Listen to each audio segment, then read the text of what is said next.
Good afternoon, everyone. Thank you for joining us today. It's Tuesday, February 7th. My name is Drew Pallas, and I'm a project manager at Security Title Guarantee Corporation of Baltimore. I'm the moderator for this presentation. So before we begin, just a few housekeeping items. Everyone is in listen-only mode, but feel free to ask any questions and comments through the chat box, respectively. If you have any issues with audio, please check your speakers for the volume, or if all else fails, pop out and rejoin this webinar. So we'll take some time to address questions at the end. We're excited to have the CEO and Chief Inspiration Officer of Bowe Digital, Wayne Stanley, speaking on the topic of marketing in the title and real estate industries. Wayne has worked for Alta for 6 years, specifically with their Title Action Network and homeowner outreach programs. And since founding Bowe Digital 6 years ago, Wayne has worked with underwriters and agents in not just the title industry, but also real estate agents. So Wayne has a unique big picture perspective that's very valuable to his clients. And everyone, on behalf of Security Title, thank you for carving out some time on this important topic. And without further ado, I will hand off the steering wheel and the microphone to Wayne. Thanks, Drew. Appreciate that. Excited to be with everybody today. I'm going to go ahead and share my screen here so that you guys can see my slides. I think I can. All right. So, this topic is something that is of interest to a lot of folks this year. I have met lots of security title customers throughout the years, and I'm excited to join you today. So if we've met at various state conventions and stuff like that, you probably know that I'm a pretty casual speaker and presenter. So like Drew said, please definitely use the chat box to ask any questions that you have. I'm going to try to cover a ton of information in the 30 minutes that we have together. So I also, at the very end of this, will include a link to my Calendly. So if you want to schedule a brainstorming meeting or something like that to talk about your specific challenges or opportunities afterwards, you are more than welcome to do that. I would love to chat with you. So sales and marketing in 2023 obviously looks very different than what we've been doing for the last 3 years. And the best part about 2023 is that we can probably stop talking about what happened from 2020 to 2022, right? Everybody was overworked and tired and losing their minds, and it seems like everything has changed very quickly. If you happen to be one of those companies that still has a pretty good order count and hasn't seen too much of a downturn, pat yourselves on the back, because that's not the case for most folks around the country. But that's definitely something that we're seeing, and it's already changing, and it's different even county to county. So like Drew said, we at Bowe Digital, we work with just over 200 title companies all around the country right now, and it's very different for each one of them. Some of them are down 10%, some are down 80%. So it's a really wild time. And so in terms of thinking about your marketing this year, I wanted to think about a few different things that you could be doing and thinking about differently. So this is not a one size fits all. This is not meant to tell you that you should do all of these things, and it's not a prescription for immediate success. I'm hoping to give you a lot of different ideas that you can take and add to your own marketing mix right now. So pick and choose what makes sense for you and what makes sense for your company within this. So let's get started here. So number one, you have to be social. I don't mean that you have to be an extrovert. I mean that you need to be social on social media. This is the bane of some people's existence. I understand that. Some of you are probably saying, we started a Facebook page, it never got any traction, or my grandkids are telling me that nobody's on Facebook anymore. Why should we be on Facebook? I get that. I totally understand. Social media is kind of a dumpster fire these days, but it is where people are. And so your first piece of homework for this to decide what you want to do within the social media sphere is you have to decide where your customers are. You have to know where they're at. If your customers are using Facebook, you should be on Facebook. If they're on TikTok, you should probably be on TikTok. If they're on whatever platform they are using, you should be there. And then, I've always got people that say, what if they're active on everything? There was a study from HubSpot recently, I think it was in the fall of 2021, that said that the average American adult, so they counted this in this survey as over 25, that's what they counted as an adult, was on 7 or more social media platforms. I'm sure most of you are thinking right now, I couldn't even name 7 social media platforms. That's probably the case. And you have to think about that. You have to think about if your average customer or your customer's customer, if the home buyers, home sellers, and other folks, if they are on 7 different social media platforms, how do you compete with that? You don't have the bandwidth to be on 7 different platforms. You don't have the ability to customize your content and things like that on all these different places. You have to think about where can you excel at what you do.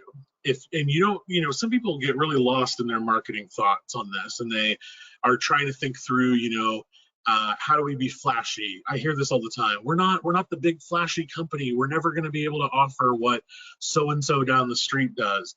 Good marketing does not change who you are. It figures out how to better tell your story. And we're going to talk about some of that as we go along here. But, you should stay in your lane, and you should be who you are and not change, but use marketing as a tool to amplify what you're doing. And social media can do that for you.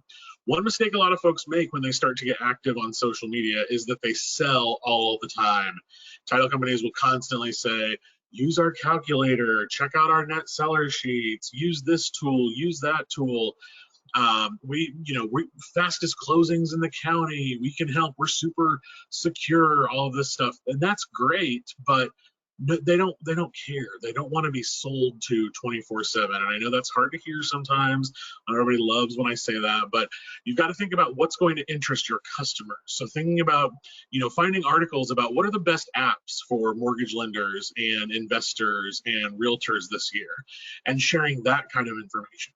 What are business tools that they could be using especially for your real estate agents, highlighting networking events that are happening in your community, highlighting community events where they could be going to network and build their business, because the sooner their business picks back up, the sooner yours will pick back up. So don't sell all the time. Figure out how to be a conduit and a connector for these folks. And then, like I said, clearly know who else you should be sharing and interacting with. Should you be, maybe you don't need to be doing original content on your own social media channels. Maybe you should focus on being active in the local chamber group, the local Rotary page. There are lots of groups that have downtown associations in some cities. If you're in a little bit of a more metro area, even neighborhoods have groups and pages. Maybe you just need to be active on those. You don't need to be worrying about growing your own audience, but who should you be interacting and sharing stuff with? That's the kind of thing that you have to think about. I always get asked, if we were doing one social media platform, what should we choose right now? For most of you, the answer is probably LinkedIn, which is probably a shock. But whether it's on your personal LinkedIn or your company page, LinkedIn is where you can get investor and new lender business by sharing important information and jumping into conversations, because there are all sorts of professional groups for those folks, especially if you're looking to join or to try and grow your commercial presence, especially with groups like Crew and those sorts of things all around the country. Commercial is obviously, it's always of interest for folks because it's got higher margins by far, but that's a good place to start to be seen and start to sell a little differently. People also ask you, do I really need to be on TikTok? Back to question 1, where are your customers? If your customers are on TikTok, probably so. If you're on here and you're thinking, I don't even know what TikTok is, it is a video sharing app, essentially, that started out where you could do lip syncs and dances. I always say if you're with your family waiting for dinner and the kids are in the parking lot doing a dance by the car, it's probably a TikTok. But it's not just that. There's a huge educational component to TikTok now, and there are mortgage professionals and real estate professionals that have millions of followers sharing information, going back to the basics of what do interest rates right now mean. And right now in our market, they're saying that it's really bad, but where is inventory actually in St. Louis, in Mississippi, in South Carolina? Where is that? You know, what's the truth behind all of this? You could be a myth buster with what you're doing. You just have to think about content a little differently. And before I move on here, I also want to say that I think one sort of existential thing you need to think about in your marketing this year and really every year is, are you in maintenance mode or are you in growth mode? And I talk about this a lot. And I think a lot of people think that growth mode is easy and hard at the same time, and it's the sexier mode, you know, because it's we're hustling. That's the word of the year, right? Like the hustle, the grind, all of that jargony stuff. You know, folks that are in the growth mode are looking to increase business that they have, whether that's through mergers and acquisitions, finding new customers, entering into new counties and new states. That's growth mode. Maintenance mode is we're happy with what we have. We're a 1-2 county operation, we're a statewide operation, and we are happy with the business that we have.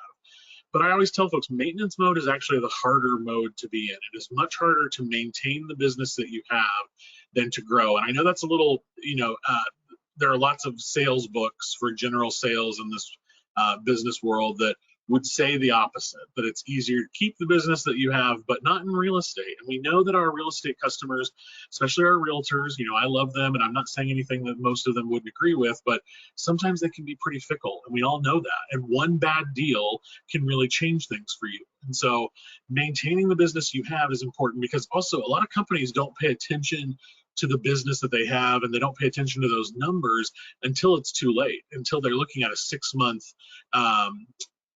you know, over a 6-month period, and they realize, oh, we actually have a lot of downturn. We have a lot of folks that didn't come back to us. That's what you have to think about, because I think if you know, are we in maintenance mode or growth mode, that can inform everything else that you're trying to do in your marketing this year. So another thing that you need to be doing, you have to be involved with video. I have said this lots of times before, whether you have seen me at state associations or other events or not. You know, for years I used to make fun of it because every marketing blog would say, this is the year of video. There is no year of video. We are in a video era for the rest of our lives, pretty much. It's not going anywhere. And I always hear from people, you know, the 2 biggest reasons that, maybe I'll round it out with the top 3. The top 3 reasons for not being on video. The top 2 are most certainly, I don't like my voice and I don't like the way I look. I'm going to get to those in a second. The number 3 reason that people aren't on video is I don't know what to say.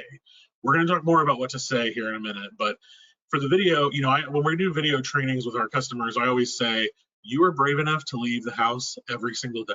Like I don't necessarily love my voice. I don't necessarily love the way I look every day, but I reference this to, you know, your digital marketing, especially what you're doing with video, is your digital doormat.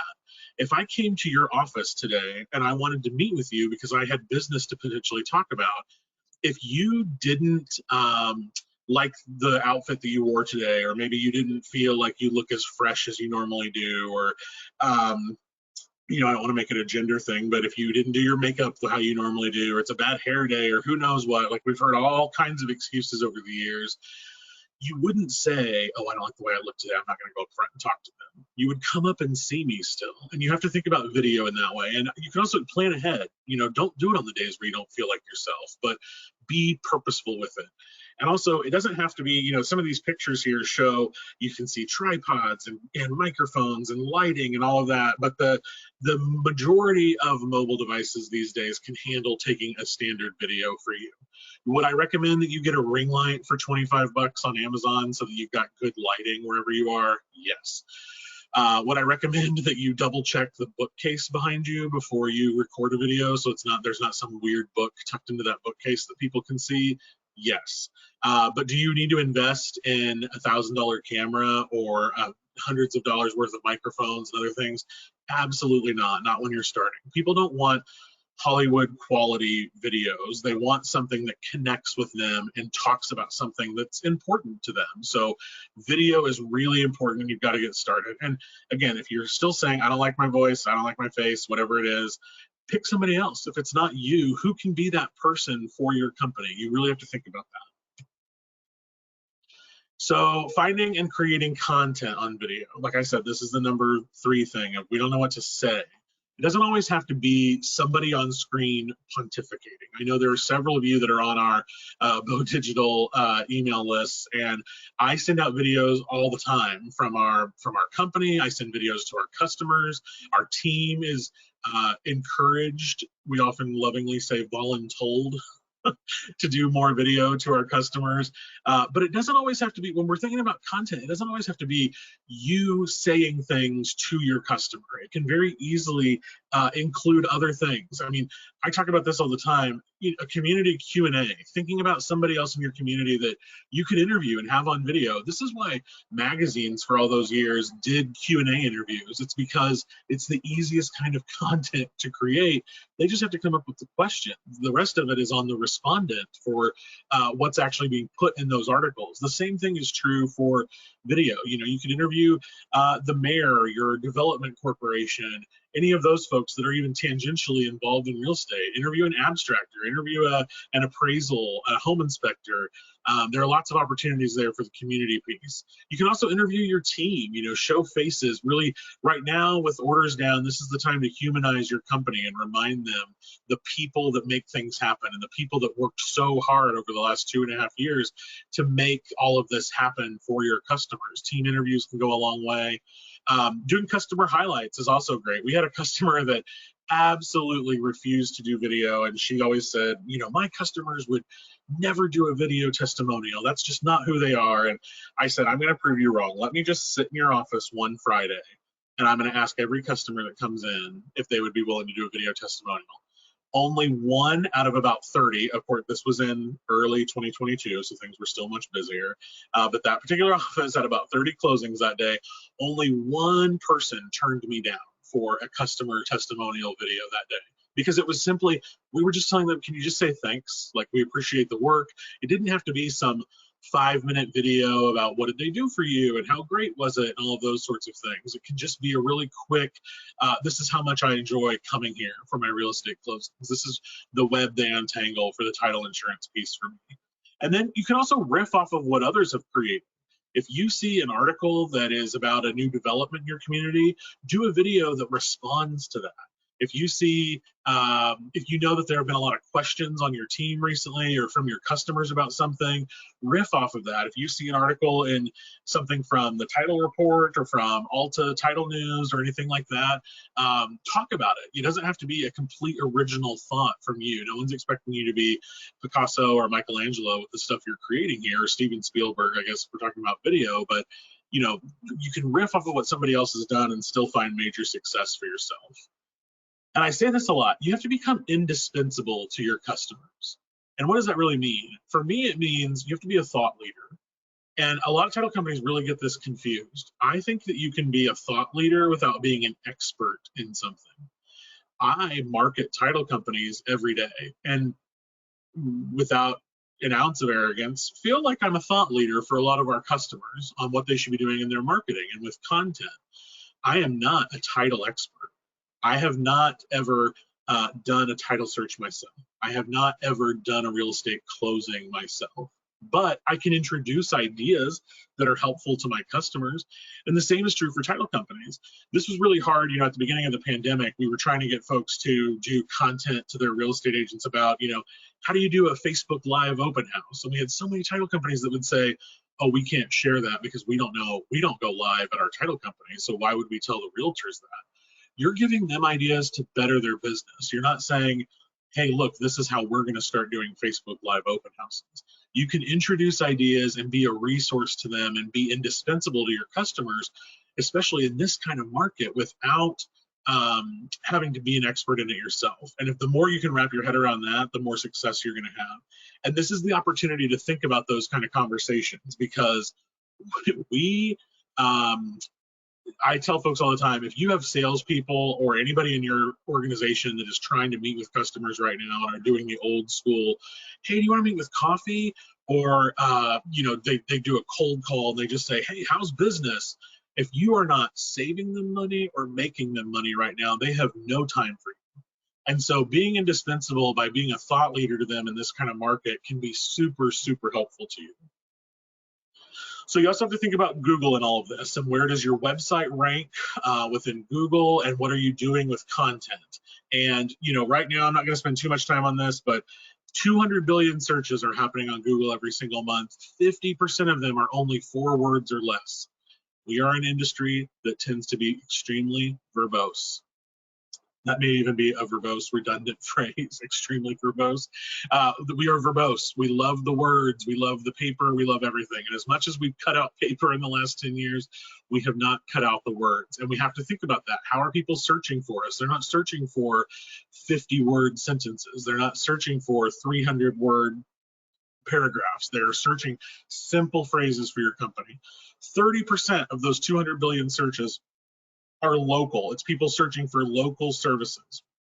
And then 52% of those are using voice search, which means they're using Siri or Alexa or those types of devices. We can have a whole other conference call on that one day, but you've got to pay attention to what your web presence is. If you haven't taken ownership of your Google business page, I encourage you to do that absolutely ASAP. If you don't have your Google business page built out completely, there's an opportunity on Google Business to list your products and your services. And a lot of title companies don't fill that stuff out because they don't think about their product or service. The more that's filled out, the more people can find you on Google. And again, in this market, you don't want to bypass any potential deal that could come your way. So what about other content ideas here? I think that we've already covered a little bit of this, but thinking about what's going to help make your customers money, right? Marketing ideas, networking tips, apps that they should try, emails to send, ways to connect with customers in your area. And then again, what could save them money? Again, the apps, leaning into free tools, like so many realtors still love Breakthrough Broker. Thinking about compliant co-branded opportunities with your own title company. I know that there's edges to that with RESPA, and I'm not encouraging anyone to do anything that's not compliant, but to think through, what's going to save money and what's going to make the most sense for your customer in this kind of market. And then the part about your story is, why are you the best in title? Don't leave anything to the imagination. Just because you've been around since 1850, nobody cares anymore. And I know we have a customer here in Indiana, and every time I come into his office, he has a big statue basically in their lobby area that is for their 100-year anniversary. And every time I come in, he puts a big sheet over it because he says, I don't care about it. I do care that he's been in business for 100 years, and it does matter. But these days, again, back to being indispensable, there are so many other businesses in our lives that are indispensable that haven't been around for 100 years, but they've proven their worth to us. And I know title isn't the same as a big tech company like Netflix or a big e-commerce company like Amazon or Uber or who knows what. There are all these other companies, but they have become indispensable in our lives, and you have to figure out what you are. You have to prove your worth to these folks. Remind them specifically about why you do this every day. Why do you get out of bed and put up with this? Why do you deal with these headaches? Why do you know more about what's happening in real estate and with the real estate transaction than anyone else in your market? You are not proving it to yourself. Sometimes for some companies, marketing is a vanity project, and it's about owners and leadership that feel like they're shining a mirror on their organization. That's not, your marketing shouldn't be a mirror. It should be a megaphone. And you have to think about that a little bit differently. And I know that that's hard for some companies. And that's, the mirror is where you can celebrate the 100 years. And without that 100 years of experience, you wouldn't be able to service the complex transactions that you do. And I know that that's a huge part of it, but when it comes to the megaphone, if that's what you're hanging your hat on, but there are other people down the street that have made advances and are thinking about life differently and who knows what, that's kind of what you have to pay attention to in all this. So there are lots of different things. I would encourage you to also use other content that's being created in the industry. Your underwriters, your vendors, your technology folks, your security folks, almost every single one of them has a blog or an e-newsletter, and you should be using that content. Use their blog, and like I said before, riff off of it. None of them care if you post that to your social, or if you use that in a video, or if you share that via email to your customer base. They would love that. They're sharing a lot of information, again, that's not super salesy. It's not, hey, here's how to understand our title production software. They're doing things on, here's what's happening with e-closings in the country right now. Here's what's happening with mortgage rates, and a real breakdown of like, what does this mean when the Fed says they're increasing rates? How does this actually affect what you're going to pay each month for your mortgage payment? That's the kind of stuff that they're producing, and you should use it because there's so much that's already created. You don't have to feel like you're the only one creating things here. And then there's some apps I wanted to throw in towards the end here for you guys to use the best tools for all of this, especially if you're going at it on your own. If you're a team of one, a marketing department of one, often in the industry, the marketing person is also the owner, the janitor, everything else. Obviously, you can do presentations with design websites like Canva or Gamma. I know Security Title is going to send this around to you guys afterwards, so each of these are linked for you, so don't feel like you have to take scrambled notes right now. But Gamma is a really great site to create presentations. Canva allows you to create all kinds of things. As an example, this presentation was created in Canva. I always try to create within that to kind of show folks what's possible out there. And then as you do more marketing, make sure that when you're using images, you use royalty-free images. I don't want to see anybody in this industry get sued anymore for using images that they find from Google. I can't tell you how often somebody sends us something and they'll say, hey, we want to use this on the main page of our website. And I'll say, where did you get that? And they'll say, well, we Googled it, we found it. Getty Images doesn't care how small you are. They will find you and they will sue you. We had a church that we worked with in Colorado who had been using a very innocuous photo of a church kind of in like a valley area for about 20 years. And they got a letter from Getty Images saying, one of our artists owns the rights to this image and you owe us 20 years back years of rights to this. And it was something to the effect of $20,000 for a church with maybe 20 members in it. I think it had about 30 members in it total. So, I mean, they don't care. You've got to make sure you're using that. Pixabay, Unsplash, Gratisography, and Burst are my favorites, so that's what's on here.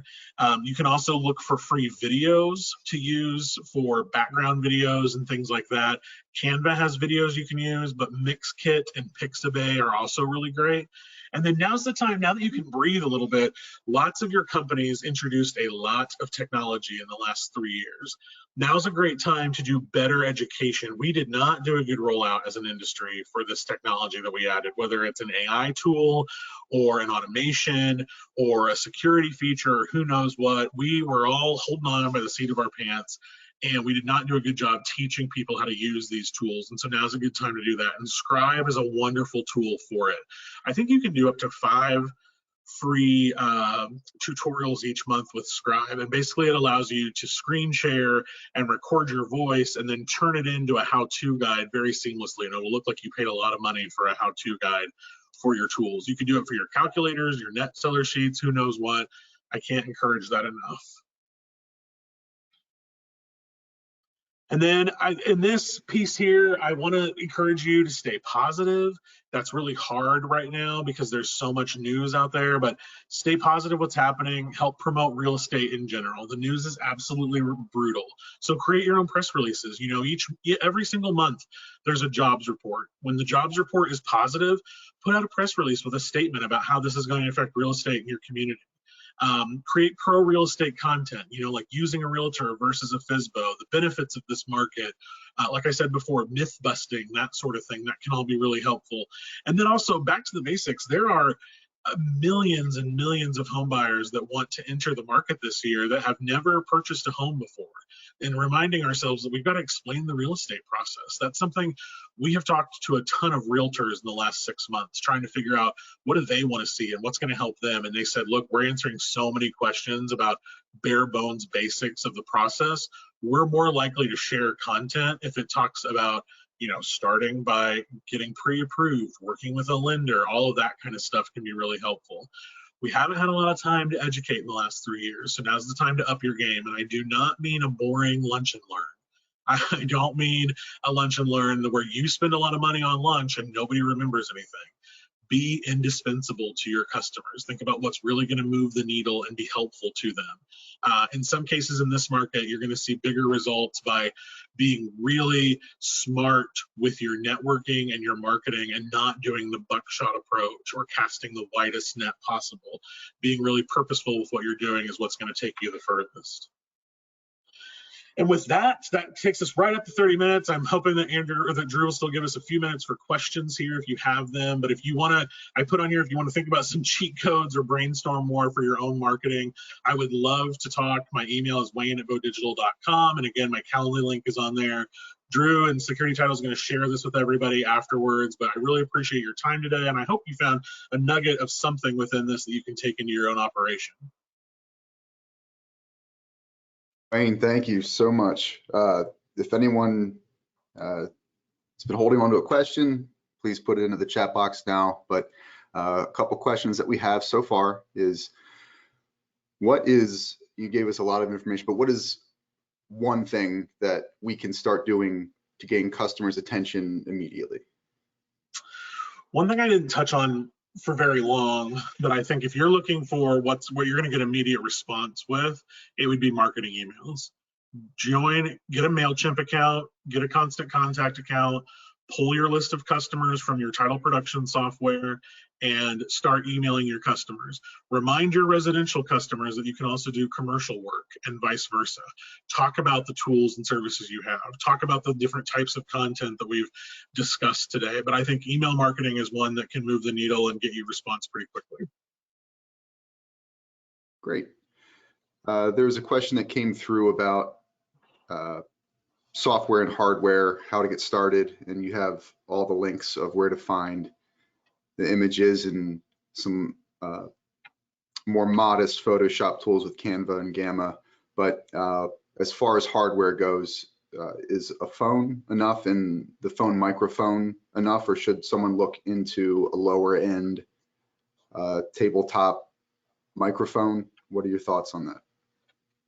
Yeah, I mean, there are a million options out there. For the most part, if you're doing a video solo in your office, your cell phone propped up in whatever homegrown way you want to use is probably more than fine. But as you get better at it, I mean, lighting is most important. Sound, people forgive. You know, if it's not super clear, that's fine. It's the background noise and garbled stuff when you're out of your office that people get annoyed with. But lighting is important, so I would definitely consider a ring light. There are all kinds of ring lights out there, but whatever one you can find for about $25 on Amazon is all you need. You don't need the really expensive stuff to begin with. And then, you know, you update as you go. For example, we had lavalier mics that we had at Bowe Digital that literally plug into the bottom of your iPhone, and they're about 10 feet long. So then you can put the lavalier mic on whoever we're interviewing. So if we're doing a customer testimonial in the office, we can put the lavalier mic on them, and then it stretches over to our phone for the video. Or if we're out at a ribbon cutting, we can do a quick interview with somebody. And we just now, this week, we found some for about $30 where it's a wireless lavalier. So the base of the lavalier mic plugs into your phone, and the wireless lavalier can pin onto the person's shirt and not have to have wires to it. It's something that we didn't really need a couple of years ago, but we've been doing so much more video, now it makes sense. So that's the kind of stuff you can update as you go along here. Great. And just a question from myself is, are you partial to any type of video software for editing and things like that? Oh, that's a good question too. There are a lot of video softwares, especially within the Apple community and the Adobe community, and some of them can get really pricey really quickly. YouTube accounts are free to create, and YouTube has a fine editor tool. So for the most generic of videos, you can edit it within YouTube. I also remind folks you can easily edit videos in Canva. So if you go into Canva and open up a video and upload your video file, you can edit within there. And that's a really great way where then you can put your logo at the beginning and at the end with your website URL or whatever your call to action might be.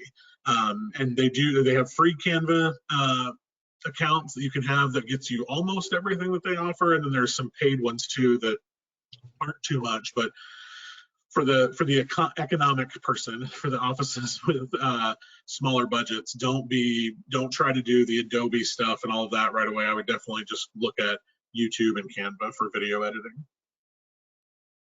Great, thanks for that. Another question is, we have tried using a third party for marketing before and they didn't understand us. So how do you ensure that you or any third party would get the customer? That's a good question. That's something that, at our company, we put a lot of importance and credence to. I think that it's important to ask them questions about what they know and what their experience in this industry is, because you don't want to spend time, especially in a market like this where you want results pretty quickly. You don't want to spend time having to train them about what you do. And so I hear all the time, well, we hired somebody, but they kept thinking that we were doing automobile titles. I hear that all the time. Ask the right questions, really see what their experience is, and find somebody that has the same kind of culture that your company does, so that you can make sure that you mesh in the right way. Great. So how different should the content be between different platforms, be it TikTok or Instagram or LinkedIn or Facebook? I think that so TikTok's a totally different animal. Your content there should be different.